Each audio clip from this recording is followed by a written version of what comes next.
ছিল, ইন্তিকাল করেছে, তো আর চাওয়া যাবে না। এমনকি পরে নবী রওজা জিয়ারত করতে যাওয়া যাবে না। বাংলাদেশে কিছু মহিলা মৌলবি বেরিয়েছে, দেখবেন। মহিলা মানে জানেন তো? হ্যাঁ হ্যাঁ।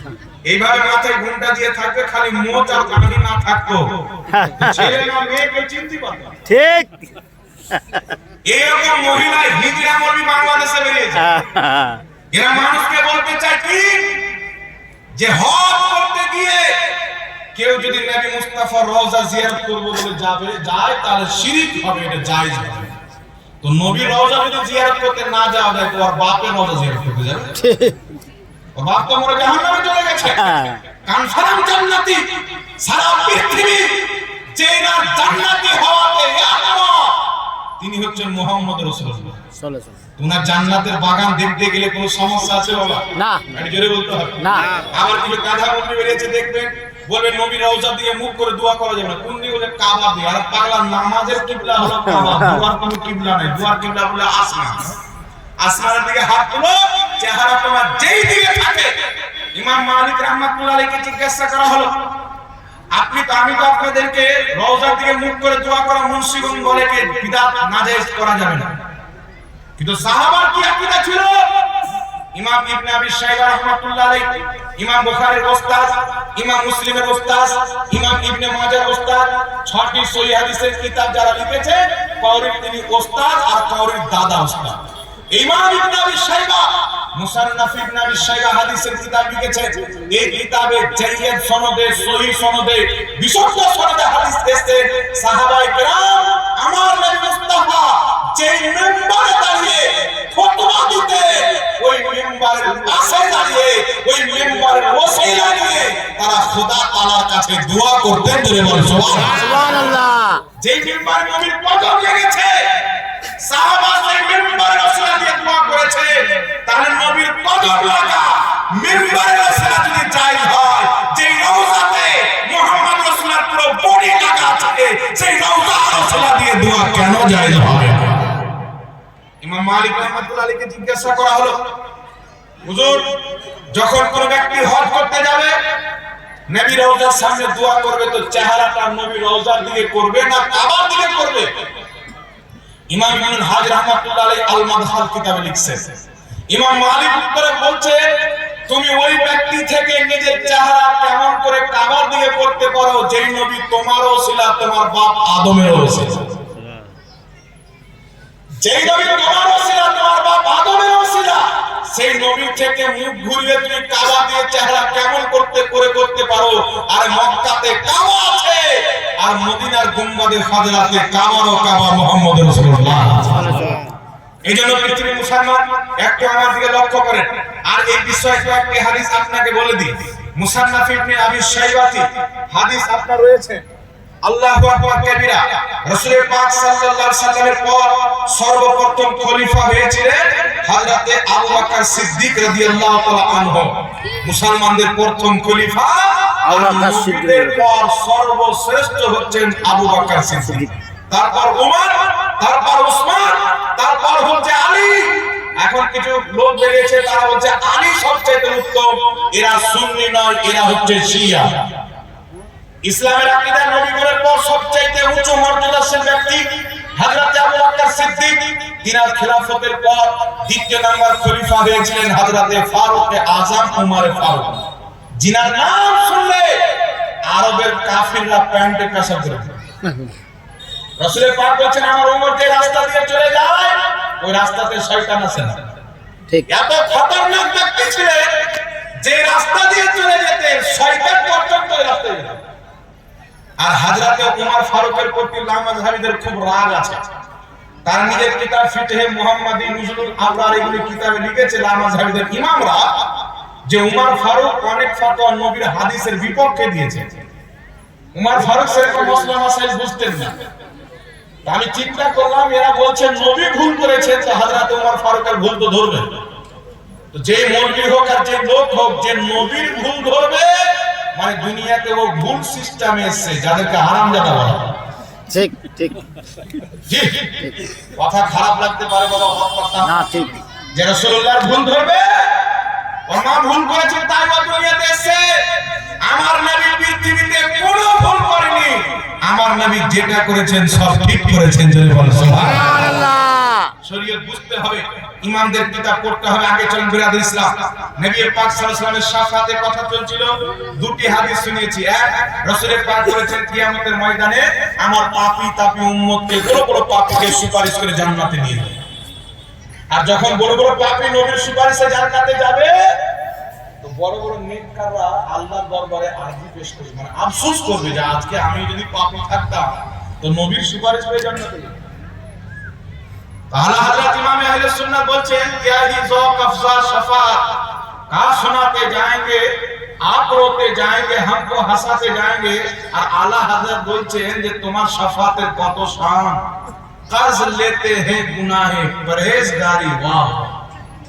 যারা মুত্তাকি তারা কিয়ামতে চাইবে আমাকে কিছু গুনাহ ধার দাও যাতে আমি নবীর সুপারিশ পেয়ে জান্নাতে যাই। সুবহানাল্লাহ। এত মহান সুপারিশ আমার নবী পাক করবে। এইজন্য পৃথিবীর মুসলমান এখানে কয়েকটি কথা বলে দিচ্ছি। রাসূল পাক সাল্লাল্লাহু আলাইহি ওয়াসাল্লাম ইন্তিকাল করেছেন, এটা আমাদের ঈমান। তিনাকে মওত এসেছে, মওতের স্বাদ চেখেছে, তবে আমরা যেমন ভাবে মরে যাই তিনারা মরে।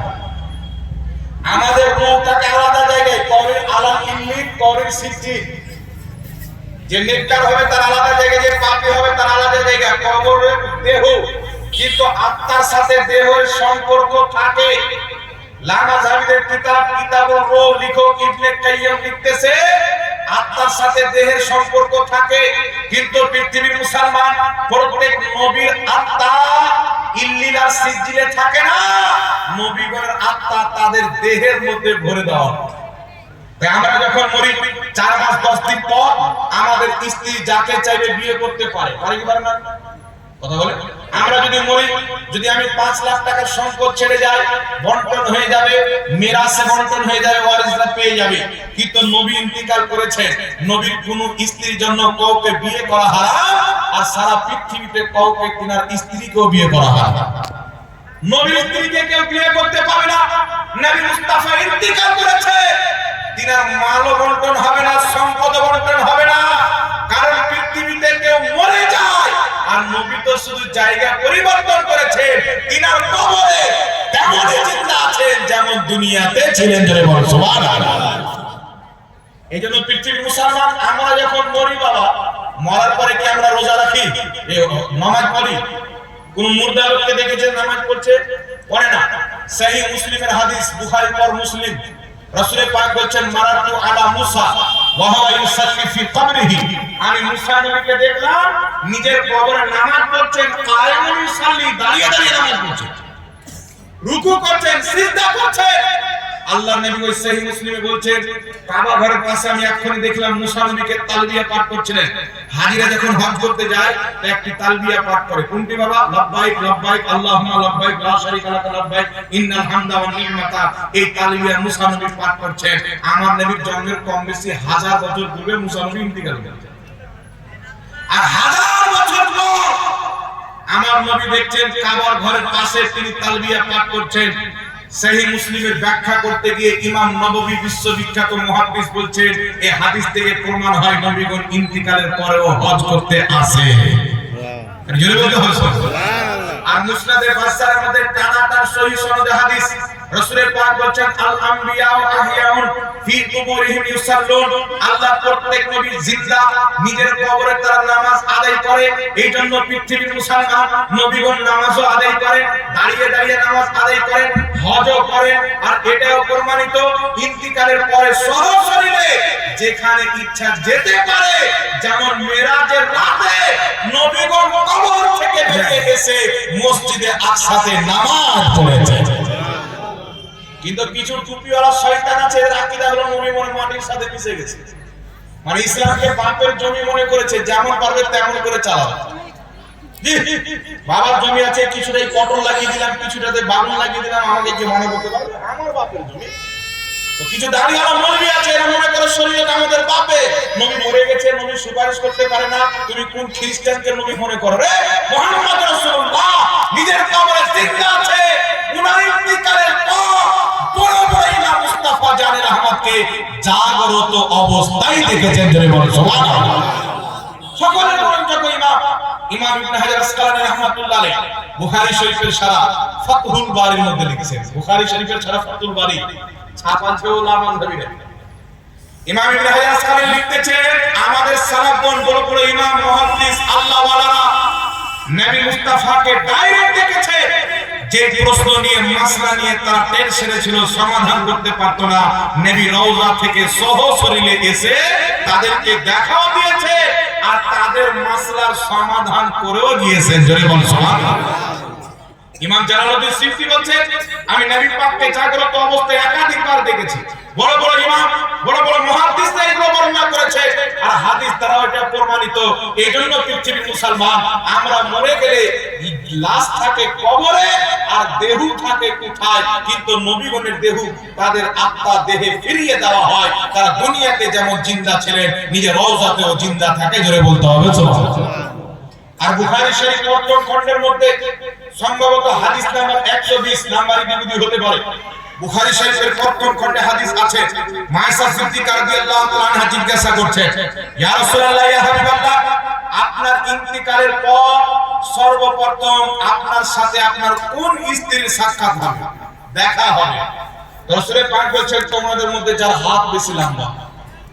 তো মায়েশা সিদ্দিকা রাদিয়াল্লাহু তাআলা আনহা বলেছেন, আমি হাত নাপতে আরম্ভ করলাম ফিতা দিয়ে বা লাঠি দিয়ে, পরে বুঝতে পারলাম হাত লম্বা অর্থাৎ যে দাম বেশি বলে, যে বেশি দাম করে আমার পরে তার ইন্তিকাল হবে, তার কবরে আমি সাক্ষাৎ করব। তো মায়েশা বলছেন, আমাদের পর সর্বপ্রথম যিনি ইন্তিকাল করেছেন নবীর ইন্তিকালের পর, তিনি হচ্ছেন হযরতে যায়েনব নবী মুস্তাফার স্ত্রী। জোরে বলুন সুবহানাল্লাহ। মায়েশা বলছেন, নবীর ইন্তিকালের পর সর্বপ্রথম যায়েনবের সাক্ষাৎ নবী মুস্তাফার সাথে হলো। তো নবীগণ নিজের কবরে তার স্ত্রীর সঙ্গে সাক্ষাৎ করে, বুখারী শরীফের হাদিস দ্বারা প্রমাণিত। জোরে বলুন সুবহানাল্লাহ। এইজন্য পৃথিবীর মুসলমান আত্মা রূহরা কবরে দেখা সাক্ষাৎ করে। আপনার এলাকার মানুষ মরে গেছে, যখন কোনো ব্যক্তি ইন্তিকাল করবে নতুন, তো পূর্বে যারা ইন্তিকাল করেছে তারা জিজ্ঞাসা করবে, আমার বউ কেমন আছে, আমার মরার পর সে বিয়ে করে নিয়েছে নাকি, এগুলো জিজ্ঞাসা করবে। কবর আপনাদের সাক্ষাৎ হয়। আর যারা বলছে মরে খতম হয়ে যায়, এইগুলো হচ্ছে হিন্দু ভাইদের আকীদা, পুড়ে গেল শেষ হয়ে গেল, মরে গেল না, ব্যথা হয় না। কিন্তু মুসলমান যদি মরে যায়, ইন্তিকাল করে, তবুও তার শরীরকে ট্যাচ করলে, আঘাত করলে যেমন জিন্দা ব্যক্তি ব্যথা পায়, তেমন মৃত্যু ব্যক্তিও ব্যথা পায়। জোরে বলো সুবহানাল্লাহ।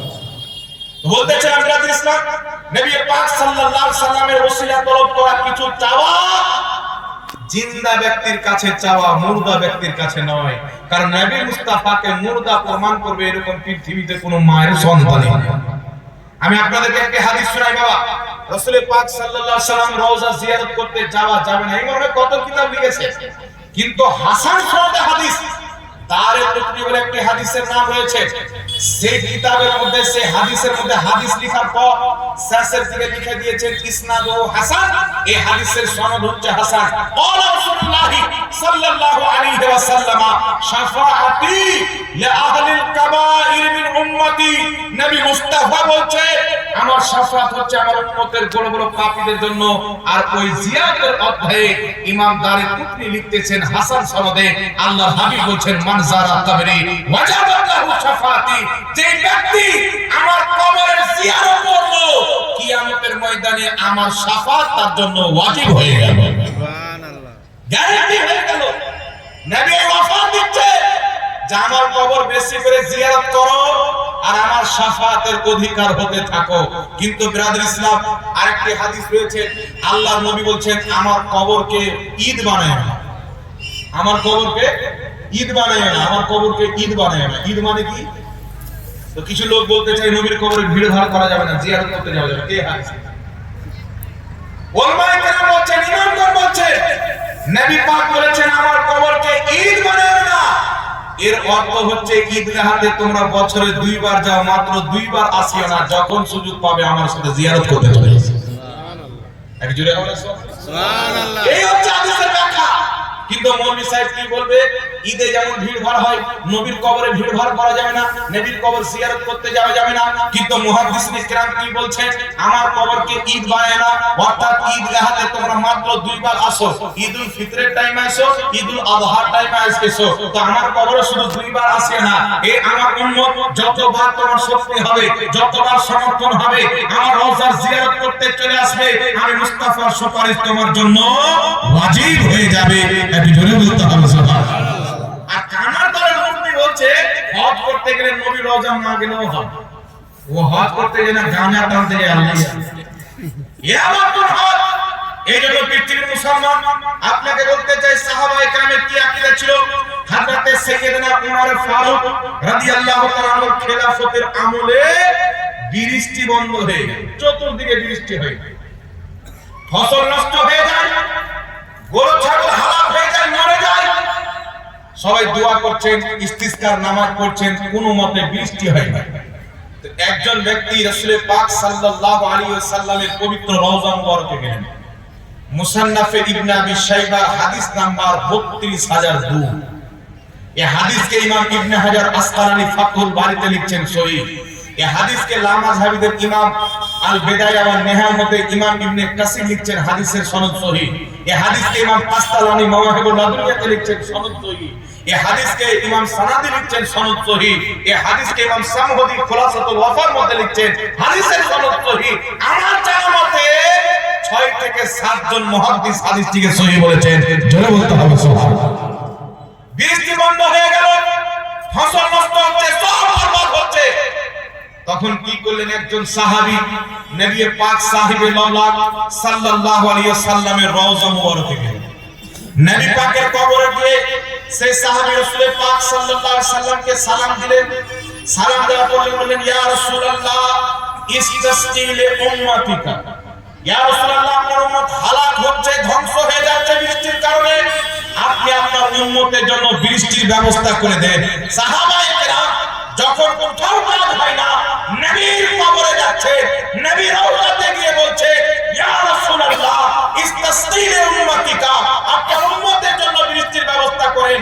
এইভাবে নবীর দরবারে আরজি পেশ করে সাহাবী বাড়িতে এসে ঘুমিয়েছেন। রাতে নবী মুস্তাফা স্বপ্নে এসে বলছেন, সকালে উমরকে বলিও আমার সালাম দিও, আর বলিও বৃষ্টি হবে। সকালে এসে উমর ফারুককে ঘটনাটা বলেছেন। যেমন উমর ফারুক শুনেছেন, চোখ দিয়ে পানি বেরিয়েছে, বৃষ্টি আরম্ভ হয়েছে। সুবহানাল্লাহ। মুসলাধার বৃষ্টি হলো। ইমাম ইবনে হাজার আসকালানী বলছে, যিনি নবী মুস্তাফার কবরে গিয়েছিলেন তিনার নাম হচ্ছে বেলাল বিন হারিস। নবী মুস্তাফার সাহাবী হযরতে বেলাল নবী পাকের রওজা মুবারকে গিয়েছেন। একটু জোরে বলতে হবে সুবহানাল্লাহ। তো সাহাবা বুঝলো যেটা শিরক। আর বর্তমানে কিছু টুপিওয়ালা মৌলবি বেরিয়েছে, খাজা মঈনুদ্দিন চিশতির মাজারে চলে যাচ্ছ, শিরক করে দিলে। নবী রওজাতে গিয়ে কিছু চাওয়া যাবে না। তো সাহাবা বৃষ্টি চাইলেন, আর নবী মুস্তাফা বলেছেন, আমার উম্মতের মধ্যে 73টি দল হবে, 72টি জাহান্নামে যাবে, ইল্লা বিল্লাতান ওয়াহিদা, একটি জান্নাতে যাবে। মানা আলাইহি ওয়া আসহাবি, যে আমার তরিকাতে, আমার সাহাবীর তরিকাতে চলবে, সেই দল হবে জান্নাতি। সাহাবার তরিকা হচ্ছে পৃথিবীর কোথাও যদি দোয়া না কবুল হয়, মুস্তাফা রওজাতে চলে যাও, তোমার দোয়া কবুল হয়ে যাবে। তাহলে বলেন তো বাবা, নবী পাক সাল্লাল্লাহু আলাইহি ওয়াসাল্লামের রওজা মুবারক যাওয়ার দরকার আছে না? ওখানে গিয়ে তো নিজের যা চাওয়ার আছে খোদার কাছে নবীর ওসিলা দিয়ে চাইবো, যার যে পেশ করা আছে নবীর দরবারে পেশ করব। নবী মুস্তাফা উম্মতের দুঃখ দর্দ ব্যথা সবটাই শুনে খোদার দরবারে হাত তুলে দিলে খোদা দোয়া কবুল করে উম্মতের ব্যথা দূর করে দেয়। একই ধরে বলতে হবে।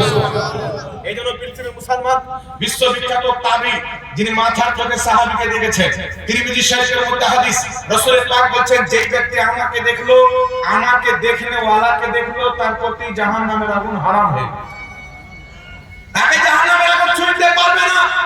তো সাহাবীকে দেখনে ওয়ালা ইমাম মুনকাদির, ইমাম আবু হানিফার ওস্তাদ, ইমাম জাফর সাদিকের ওস্তাদ, বড় বড় ইলম ওয়ালা, বড় বড় দক্ষতা ওয়ালা মাহির ফুকাহায়ে কেরাম মুহাদ্দিসদের শিক্ষক ইমাম মুনকাদির বলছে, আমাকে যখন যদি অসুখ হয়ে যায়, যদি আমি কোনো মুসিবতে ফেসে যাই, আমার যদি কোনো কষ্ট চলে আসে, আমি নবী মুস্তাফার রওজা মুবারকে নিজের চেহারাকে রেখে কান্নাকাটি করি, খোদা আমার সমস্ত সমাধানের সমাধান করে দেয়। সমস্যার জন্য বলছো প্রত্যেক ব্যাপার সমাধান করে দেয়। এইজন্য পৃথিবীর মুসলমান ইমাম ইবনে হাজার আসকালানী তাহযিবুত তাহযিবের মধ্যে লিখেছে, মুসিবতে পড়ে আল্লাহ ওয়ালাদের রওজাতে গিয়ে তাদের ওসিলা দিয়ে যদি দোয়া করা হয় মুসিবত দূর হয়ে যায়, দোয়া কবুল হয়ে যায়। ইমাম সাহাবী রাহমাতুল্লাহ আলাইহি সিয়ার আলামিন নুবালার মধ্যে লিখেছে, নবীর রওজাতে, ওলিদের রওজাতে তাদের ওসিলায় যে দোয়া করা হয় আল্লাহ সেই দোয়াটাকে কবুল করে নেয়। বিশ্ববিখ্যাত মুহাদ্দিস যিনি হাদিসের কিতাব লিখেছেন ইমাম ইবনে হিব্বান, সহিহ ইবনে হিব্বান কয়েক খন্ডে হাদিসের কিতাব লিখেছেন, তিনি নিজের কিতাবুস সিকাতের মধ্যে লিখছেন, আমি নিজেই যখন অসুস্থ হয়ে যাই নবীর বংশের লোক ইমাম রাজা আলী রওজাতে গিয়ে তার ওসিলায় দোয়া করি, আল্লাহ আমার অসুখকে ঠিক করে দেয়। জোরে বলতে হবে সুবহানাল্লাহ। তারিখে বাগদাদের মধ্যে লেখা আছে, ইমাম শাফিঈ রাহমাতুল্লাহ আলাইহি বলছেন, আমি যখন মুসিবতে পড়ি ইমাম আবু হানিফার কবরে চলে যাই, তার ওসিলা দিয়ে দোয়া করি, খোদা আমার মুসিবতকে দূর করে দেয়।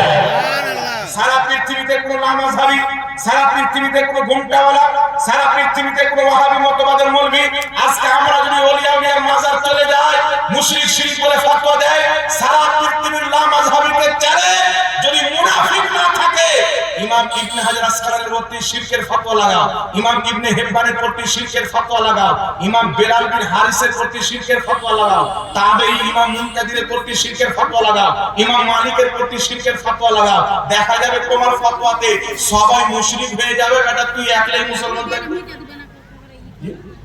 বড় বড় মুহাদ্দিস, বড় বড় সাহাবী, এদের পরামর্শকে যারা শিরক বলে, এইজন্য আমার নবীর একটা হাদিস শুনেন বাবা, কলিজা ঠান্ডা হয়ে যাবে। হাদিসটা শুনিয়ে দেব, শোনা মানে শেষ করে দেবো, কথা বলে শোনান। পিছা থেকে শুনবেন, একটা হাত তুলে বলেন তো সুবহানাল্লাহ, নারে তাকবীর, আল্লাহু আকবার, সবাই হাত তুলে নারে তাকবীর, নারে রিসালাত, মাসলাকে আলা হযরত ওলামায়ে আহলে। মাশাআল্লাহ, চাচন আছেন, আমি তো ভাবলাম তাড়াতাড়ি হয়ে গেল, বাড়ি যাও তো মুসিবত করে দেবেন, তাড়াতাড়ি ঘুমান দেবি তো ছাড়বো নাকি ভিডিও হয়।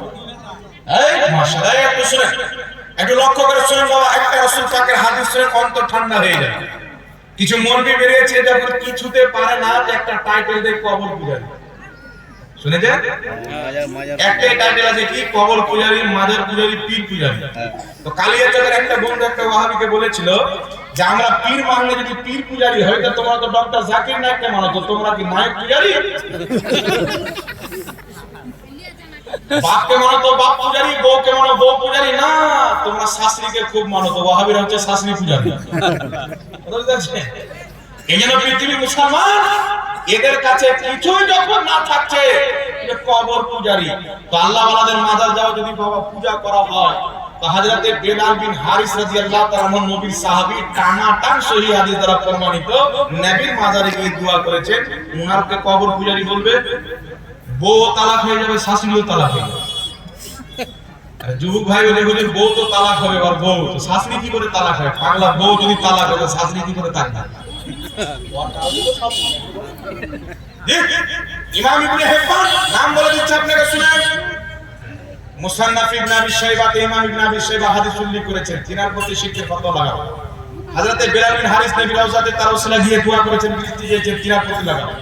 ইমাম ইবনে হিব্বান কিতাবুস সিকাতে লিখেছেন, ওলিয়া উলিয়ার মাজারে গিয়ে দোয়া করলে তার দোয়া কবুল হয়। ইমাম যাহাবী সিয়ার আলামিন নুবালাতে লিখেছে, আল্লাহ ওয়ালাদের মাজারে তাদের ওসিলা দিয়ে দোয়া করে দোয়া 100% কবুল হয়।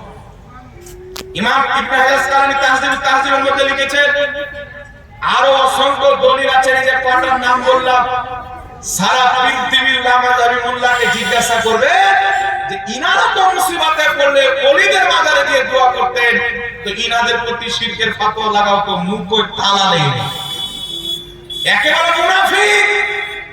শরীয়ত কওয়ার জন্য অন্য নয়। আমি মৌলভী সাহেব বলে আমার বেটা যদি রমজান মাসে ভুলে কিছু খেয়ে নেয় তো রোজা ভাঙে না, আর আপনি হুজুর নয় তাই আপনার বেটা ভুলে কিছু খেলে আপনার রোজা ভেঙে যাবে? আমার জন্য যেটা শরীয়ত আপনার জন্য সেটা শরীয়ত। আমরা আহলে সুন্নাত ওয়াল জামাত বর্তমানে সৌদি জাকাত ফিতরা শরীয়ত ওয়াহাবী মতবাদকে মানি না। বড় বড় আব্দুল কাদের জিলানী প্রচার করা বাগদাদি শরীয়ত, মুহাম্মদ রাসূলুল্লাহ প্রচার করা মক্কি মাদানী শরীয়ত, যেটা সাহাবা মেনেছে, বড় বড় মুহাদ্দিস মেনেছে, আমরা আহলে সুন্নাত ওয়াল জামাত ওই শরীয়তকে মানি। বলে সুবহানাল্লাহ।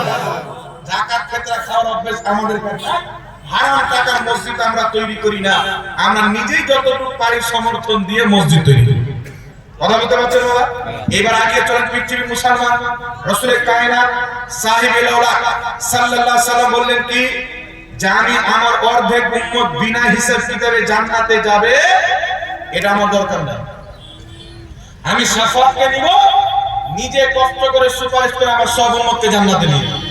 বুখারী শরীফ বলেন, আর অসংখ্য কিতাবের মধ্যে রয়েছে রাসূল পাক সাল্লাল্লাহু আলাইহি সাল্লাম বলেন, কিয়ামতের ময়দানে যদি কোনো ব্যক্তির অন্তরে রায়ের দানা পরিমাণ ঈমান থাকে বা তার চাইতেও কম ঈমান থাকে, আমি নবী তারও সুপারিশ করে জান্নাতে নিয়ে যাব। সুবহানাল্লাহ। আরেকটি হাদিস সহিহ বুখারীর মধ্যে রাসূল পাক সাল্লাল্লাহু আলাইহি সাল্লাম বলেন, কিয়ামতের ময়দানে যখন হাসর কায়েম হবে, আদম থেকে নিয়ে যারা কবরে চলে গেছে কিয়ামত পর্যন্ত যারা জন্ম নেবে সবাই হাসরের ময়দানে জমা হবে। হাসরের ময়দানে জমা হয়ে যারা ঈমানদার নবীর সুপারিশকে বিশ্বাস করে, তারা আলোচনা করবে যে কোথায় গেলে আমরা নাজাত পাবো। এখন পরবর্তী যদি কেস হয়ে যায়, মেম্বারের বাড়ি, প্রধানের বাড়ি যেতে হয় কি হয় না? হাইকোর্টে কেস হলে উকিল ধরতে হয়, সুপ্রিম কোর্টে কেস হলে উকিল ধরতে হয়। তো কিয়ামতের মাঠে এই মুসলিম উম্মাহ খুঁজে বেড়াবে কোথায় গেলে এই কঠিন দিন থেকে নাজাত পাবো। মাথার উপরে সূর্য, জমিন হবে তামা, পিপাসার কারণে মগজ শুকিয়ে যাবে, কলিজা ফেটে যাবে।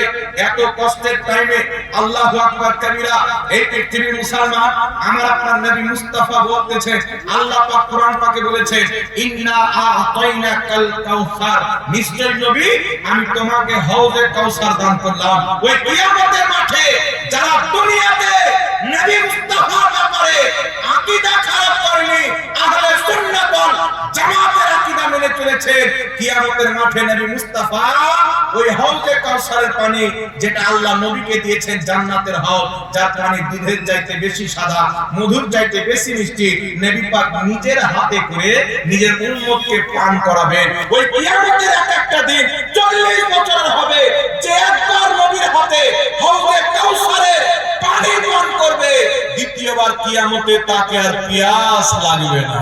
সুবহানাল্লাহ। জোরে হবে না সুবহানাল্লাহ? সুবহানাল্লাহ।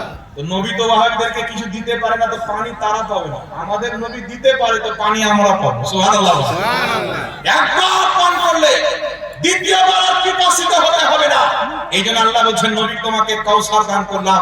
আর কিছু গাধার ঘাটা আছে, ওদের নবীর কাছে কিছু নাই, আল্লাহ পুরো হাউজে কাউসার দিয়ে দিয়েছে, জমিনের খাজানার চাবি দিয়ে দিয়েছে, আর বলছেন নবী না করে অসুখ দূর করতে পারে না, নবী করে উপকার করতে পারে না, করে ক্ষতি করতে পারে। এইবার আমার দিকে একটা তাকান, একটা হাদিস শোনাচ্ছি, সহিহ মুসলিমের মধ্যে হাদিসটা এসেছে, একবারে সহিহ সনদে। মুসলিম শরীফে চলে এসেছে মানে সহিহ। বুখারী মুসলিম নাম শুনলে মনে করবেন হাদিসটা সহিহ। তো সহিহ মুসলিমে হাদিস এসেছে, নবী পাকের ইন্তিকালে কম বেশি 35 বছর পর তিনার একজন স্ত্রী বেঁচে ছিলেন, তিনার কাছে নবী মুস্তাফার একটা জুব্বা ছিল, জামা ছিল। যখন কোন ব্যক্তি অসুস্থ হতো, তো নবী পাকের স্ত্রী নবী পাকের জুব্বা পানিতে ধৌত করে ডুবিয়ে ওই পানিটা অসুস্থ ব্যক্তিকে পান করাতে সঙ্গে সঙ্গে আল্লাহ তাকে সেবা দান করতেন। সুবহানাল্লাহ। এটা নবীর জুব্বার বরকত, তো নবীর কত বরকত হবে। আর গাধা বেরিয়েছে যে নবী করে অসুখ ঠিক করতে পারে না, তো ডাক্তার বাড়ি কি জন্য যাচ্ছিস? ডাক্তার কি তোর আল্লাহ? ডাক্তার ওষুধ দিয়ে ঠিক করে, আমার নবী মুস্তাফা নিগাহে কারাম দিয়ে ঠিক করে। সুবহানাল্লাহ। নবী পাক যদি দোয়া করে দেয়, যে অসুখ ডক্টর ঠিক করতে পারে না, আমার নবী কি করে ঠিক করছেন মুসলমান। হাদিসের কিতাবটির নাম হচ্ছে সুনান ইবনে মাজাহ, সহিহ সনদে হাদিস এসেছে। আল্লাহর নবী মুস্তাফা সাল্লাল্লাহু আলাইহি সাল্লামের দরবারে একজন সাহাবী আসলেন, ইয়া রাসূলুল্লাহ, ইয়া হাবিবাল্লাহ, আমি দুই চোখে দেখতে পাই না, আপনি একটু দোয়া করে দেন যাতে আমি দেখতে পাই।